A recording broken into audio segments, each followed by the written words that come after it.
জলে দেহ, মুলবিকে দেখলে কিছু লোকের পাছাও জ্বলে, খালি দেহ জ্বলে না, খালি ওরা ভুঁড়ির দিকে তাকাইছে, মুলবিরা খায়া খায়া পরের বাড়ি খায়া খায়া ভুঁড়ি লটকে দেয়। তো এগুলো হলো শয়তান লোক, বুঝতে পারছেন? আলেমকে দেখলে পাছা জ্বলে। আলেমুল মা দেখলে কেহু কত লোকের জলে দেহ, আসলে এরাই হলো শয়তানের চালা। বাবা তোমার দরবারে আজ পাগলের খেলা, বাবা তোমার দরবারে আজ পাগলের খেলা, হরেক রকম পাগল দিয়া মিলাইছে মেলা। বাবা তোমার দরবারে আজ পাগলের খেলা। দেখেন ভাই আমার, মসজিদের মধ্যে ওই মুলবিটা করেছে কি ড্যান্স দিচ্ছে, আর ওই বলছে, আর ছেলা গেলা ওস্তাজি গেলার উপরে যখন চড়ে দিতে ঝোঁক থামতে পারে না, বুড়া লোকের লাশ ভারী হয়ে গেছে, উকি আজ্ঞার মতন, উকি একদম বডি হাই হাই হয়ে আছে, উল্টা পড়তে গিয়েছে ও বুড়া, কিন্তু রসে উঠে গেছে। তো ই তখন করেছে কি, ওস্তাজির উপর যখন পড়তে গেছে তখন ওস্তাজি গেলা পালাইতে লেগেছে। তো মসজিদের মধ্যে এইসব ড্যান্স দেওয়া, অধর্মের কাজ করা, খারাপ কাজ করাটা মহাপাপ। মসজিদের মধ্যে হচ্ছে আপনার ইবাদতের জায়গা। মসজিদে যে আপনি দুনিয়ার গল্প করবেন না, দুনিয়ার বহু বেটির গল্প করবেন না, কার বেটি কুণ্ঠে পালাইলো, কার বহু কার সাথে পালাইলো, এগুলা গল্প মসজিদে চলবে না। মসজিদে শুধু আল্লাহর ইবাদত করেন, বান্দেগি করেন। এইটা জায়গা হচ্ছে পৃথিবীর মধ্যে সবচাইতে উত্তম জায়গা হচ্ছে মসজিদ, আর পৃথিবীর মধ্যে সবচাইতে নিকৃষ্ট জায়গা, খারাপ জায়গা হচ্ছে বাজার। কিন্তু এখন বর্তমান যুগের মানুষ বাজারটাকে মনে করেছে একদম ভালো, মসজিদটাকে মনে করেছে খারাপ, মসজিদে যায় না। তো মসজিদে অধর্মের কাজ করাটা হচ্ছে মহাপাপ, এটা হচ্ছে বিশাল পাপ। মহাপাপ মানে কি? বিশাল পাপ। আপনাকে বেল হইতে হবে, জেলে ঢুকতে হবে, তারপরে বেল হবে, বুঝতে পারছেন? আর সাগিরা গুনাহ কাঁদতে হবে, আল্লাহ মাফ করে দাও, আল্লাহ বলে যা। সাগিরা যেটা তোবা করতে হবে না, কোনো দিকে খারাপ নজর একটু দেখে নিলেন, দেখতে পেলেন একটু, তো দেখে নিলেন, তো দেখে যে নিলেন, তো এই যে উজু করবেন যখন, ধরলেন দুপুরে দেখলেন, তো জোহরের যখন উজু করলেন, চোখের দ্বারাই যেটা গোনা হয়েছে মাফ হয়ে গেল, মুখের দ্বারা যদি একটু কিছু ছোটো মোটো গুনাহ করেছেন, কিছু বলেছেন, এটাও মাফ হয়ে গেল, কানের দ্বারা হয়তো একটু গান টান শুনে নিয়েছেন, এটাও হয়তো মাফ আল্লাহ করে দেবে। ব্রেনের দ্বারাই মনে মনে কহেছে আল্লাহ, ফেসবুক দেখে কইলেন এই মেয়েটা তো খুবই সুন্দর, খালি একবার বিয়ে করতে পাইতুম, তো ব্রেনে খালি আপনার ওটাই ঘুরছে, খালি একবার বিয়ে করতে পাইতুম, তো ব্রেনে যে ঘুরছে যখন মাসা টাসা করলেন, তো ব্রেনের দ্বারাই যে গুনাহটা হয়েছে আল্লাহ ওটা মাফ করে দেবে। হাতের দ্বারাই কোনো গুনাহ করে দিয়েছেন, উজু করবেন, ওটা মাফ হয়ে যাবে। পায়ের দ্বারা হেঁটে যা কোনো গুনাহ করেছেন, উজু করলেন, তখন মাফ। জোহর থেকে আসর পর্যন্ত যে গুনাহ করলেন, আসরে নামাজ পড়লেন, ওই গুনাহটা মাফ। আসর থেকে মাগরিব পর্যন্ত যেটা গুনাহ হলো, মাগরিবের নামাজ পড়লেন, ওই গুনাহটা আল্লাহ মাফ করে দেবে। এটা ছোট গুনাহ, সাগীরা গুনাহ মানে ছোট ছোট এগুলা গুনাহ। আর যেটা কবিরা, একটু ম্যাজগল গুনাহ আর কি, একটু বড়, এর থেকে একটু বড়, ওই গুনাহটা আপনাকে তোবা করতে হবে, কানতে হবে। আর যেটা বড় মহাপাপ, মহাপাপ মানে একদম খাতরা, এটা হচ্ছে এই 9টা। তার মধ্যে ভাইরা আমার 9 নম্বরে মহাপাপ হলো মা বাপকে কাঁদানো। মা বাপকে কাঁদানো যাবে না, মা বাপকে কাঁদাতে পাবেন না, মা বাপকে কাঁদায়েন না। যারা মা বাপকে কাঁদায়, মা বাপকে কাঁদানোটা হচ্ছে মহাপাপ, মা বাপকে কাঁদাবেন না ভাই, বুঝতে পারছেন? আপনার জবানের দ্বারাই, আপনার ব্যবহারের দ্বারা যেন আপনার মা, আপনার বাবা যেন দুঃখ না পায়, চোখ দিয়ে পানি না বাড়ায়, খালি মারলে হয় না। আল্লাহর রাসূলকে সাহাবীরা জিজ্ঞাসা করলেন, ইয়া রাসূলুল্লাহ, বলুন তো নবী গো, কিয়ামতের দিন সব চাইতে কঠিন আযাব, ভারী আযাব কাকে দেওয়া হবে? আল্লাহর রাসূল বললেন, ওরে আমার সাহাবা বর্গ তোমরা শুনে নাও, ওরে আমার উম্মত বর্গ তোমরা শুনে নাও, কিয়ামতের দিন সবচাইতে ভারী আযাব, সবচাইতে কঠিন আযাব ওটা লোককে দেওয়া হবে না, ওই লোকটাকে দেওয়া হবে যে লোকটা নিজের মা বাপকে কাঁদাবে, নিজের মাকে মারবে, যে লোকটা নিজের মাকে মারবে, যে লোকটা নিজের বাবাকে মারবে, যে লোকটা নবী রাসূলের উপরে হাত উঠাবে। নবী রাসূলের উপরে হাত উঠা যাবে না, নবীর উপরে হাত উঠাতে পাবেন না, মা বাপের উপরে হাত উঠাতে পাবেন না, মা বাপকে কাঁদা যাবে না।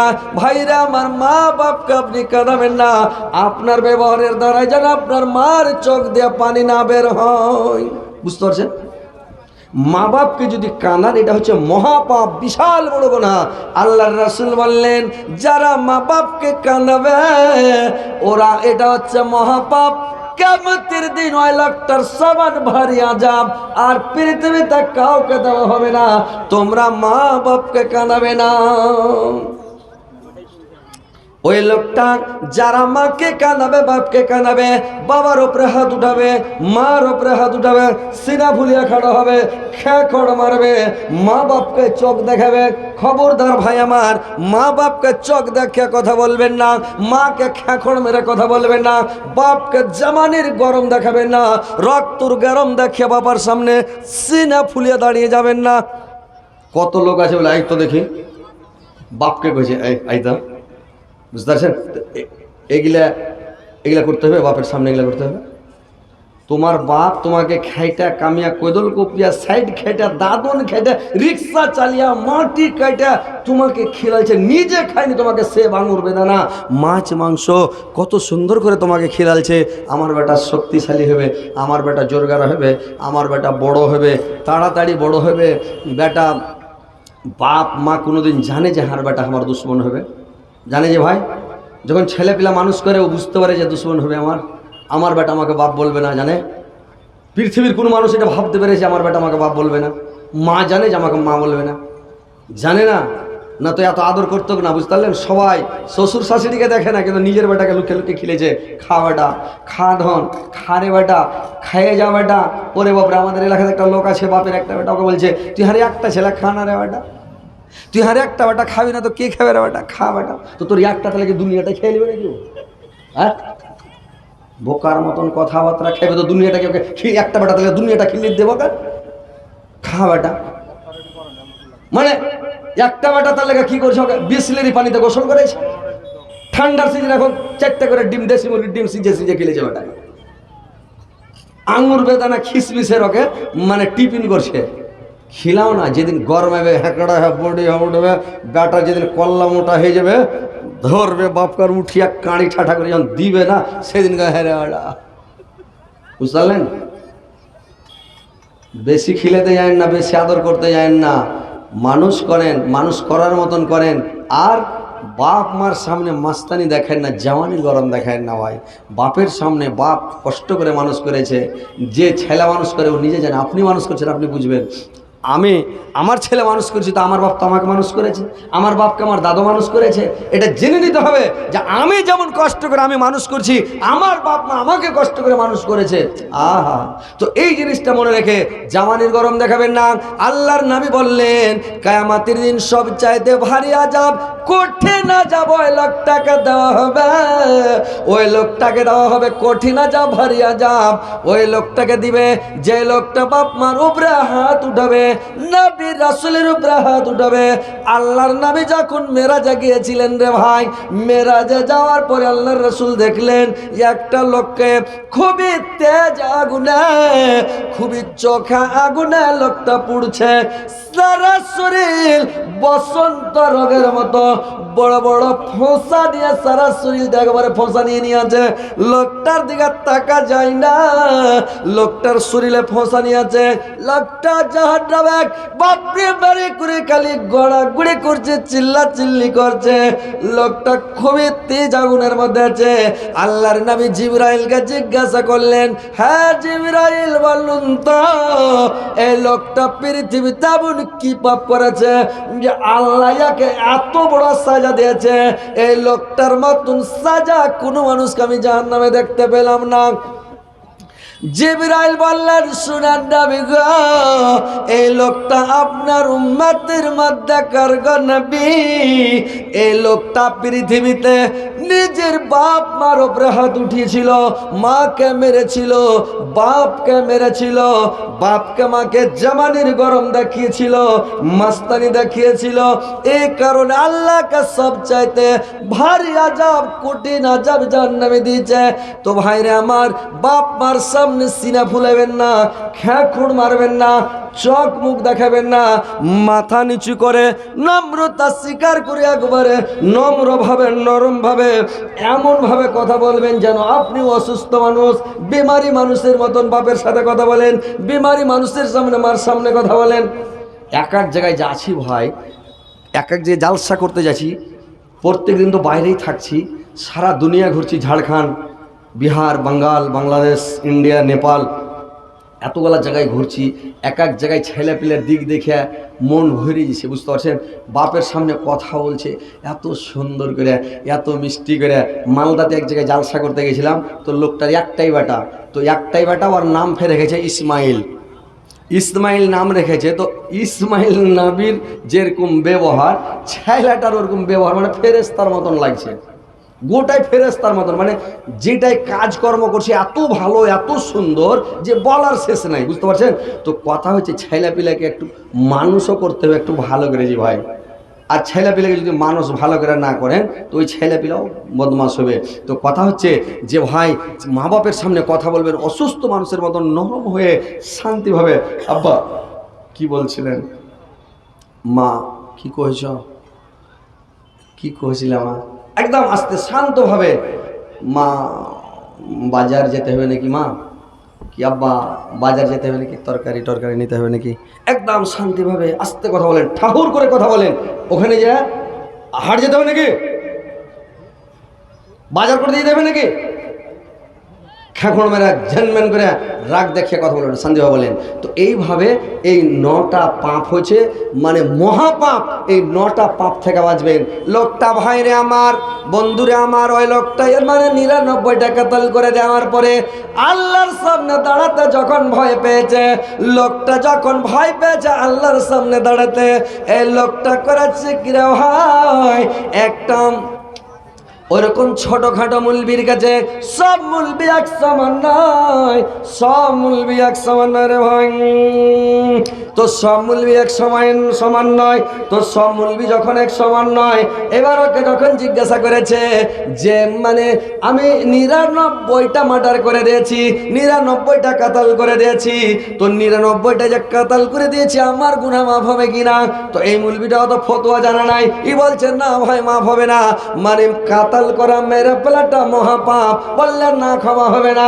ই তখন রেগাম, ই বলছে যখন মাপ ই মনে হবে না, ও মনে হবে না, তো কর দুনিয়াতে বাঁচিয়ে রাখি না, খপ করে চুলটি ধরে মারলে তার রলের কপর দুনিয়া থেকে বেরিয়ে যা, তোরও ভাঙটা চুকিয়ে দি যা, দুনিয়াতে তোকে রাখছি না, 100টা জুটিয়ে দিই। ফের 100 জুটে গেল। ই তখন বলছে আল্লাহ তো আমি ভুল করে দিলাম, 100টা মার্ডার হয়ে গেল, কি করবো আল্লাহ? কোথায় যাব? কার কাছে গেলে এই মাপের আমি উপায়টা পাবো? কার কাছে গেলে আল্লাহ আমি মাপ পাবো? ই বলছে এলাকার মধ্যে সবচাইতে বড় মাদ্রাসা কোনটি আছে? এখন আমাদের এলাকার মধ্যে কাছে ফত্তপুর, তারপরে একটু দূরে ভুলকি, আর এদিকে যদি চলে যাবেন তো খাড়ি গোপালপুর, মানে এগুলো বড় মাদ্রাসা, বড় বড় শেখ বসে আছে, মুফতি আছে, ফতোয়া দিতে পারবে। তো এই ফত্তপুর যাওয়ার লেগে দৌড় মেরে দিয়েছে, দৌড়িয়ে চলিয়েছে, যেতে যেতে ঘাটাতে যাবে ঝাড়ি মারা গেল। বক্তা চলে এসছে নাকি? বক্তা এসছে?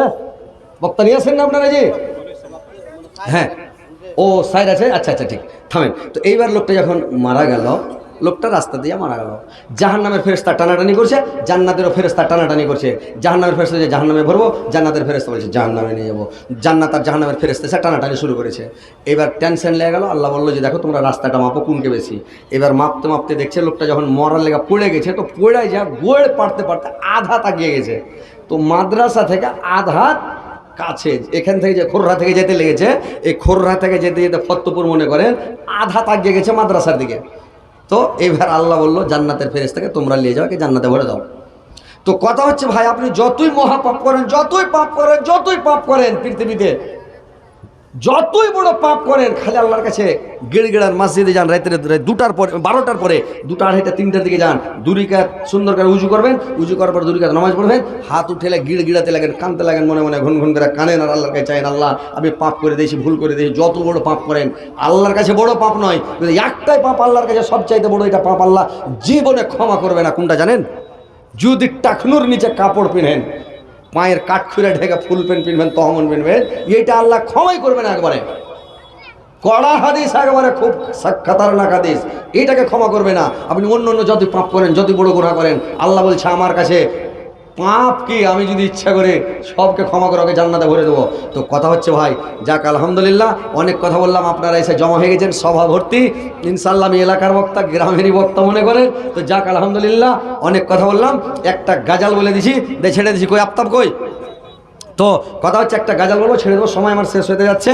হ্যাঁ, মাত্র 5 মিনিট সময় আছে। তো আমি গাজালের বই লিখেছি ভাই। তো এর আগে আপনারাকে দিয়েছিলাম, গাজালের বইয়ের নাম রেখেছিলাম সুপারহিট। তারপরে একটা বই লিখেছিলাম 2023 সালে বের করেছিলাম, ওটা 1 বছর আগে। সিরনিয়ার বানাত মাদ্রাসার ডাইরেক্টর সাদেক আলী ভাই নাকি, উনি আলহামদুলিল্লাহ 2000 টাকা দিয়েছেন। আল্লাহ তুমি 2 লক্ষ 2 কোটি বলে গ্রহণ করো। সাদেক আলী ভাইয়ের হায়াতকে দারাজ করো, আয়ুকে বৃদ্ধি করো, দুনিয়াতে বাঁচিয়ে রাখো, সুস্থ রাখো, সুপথ দেখাও। আর ভাইয়ের মাদ্রাসা যেন ভালো চলে, আয় আমদানি হয়। আর ওর বানাতে, ওর মাদ্রাসাতে সবাই ছেলে ভর্তি করবেন। আর ইনশাল্লাহ আমার ভাইয়ের মাদ্রাসা যেন তারাক্কি হয়, ভালো চলে, ভালোভাবে সুষ্ঠুভাবে যেন চলে, চালাতে পারে আল্লাহ। আমিন, আল্লাহ আমিন। আল্লাহ ভাইয়ের দানকে কবুল করো, আমিন, আল্লাহ আমিন। আর যদি কেউ দিতে চাহেন, 2টা মিনিট আমি আছি, এই 2-3টা মিনিটের মধ্যে যদি কেউ দিতে চাহেন, একটু হযরত আলীর হাতে দিব, দান দিতে পারেন, ইনশাল্লাহ নিব। তো আমি এই 2024 সালের নতুন গাজাল বের করেছি, 3 ডাবল সুপারহিট। এটা এখনকার বর্তমানের সুপারহিট, মানে 3 ডাবল সুপারহিট নতুন বের করেছি। 10টা গাজাল আছে, একবারে সেই সুপারহিট গাজাল। তো 1 নম্বরে যেটা গাজাল দিয়েছে আপনাদেরকে শোনা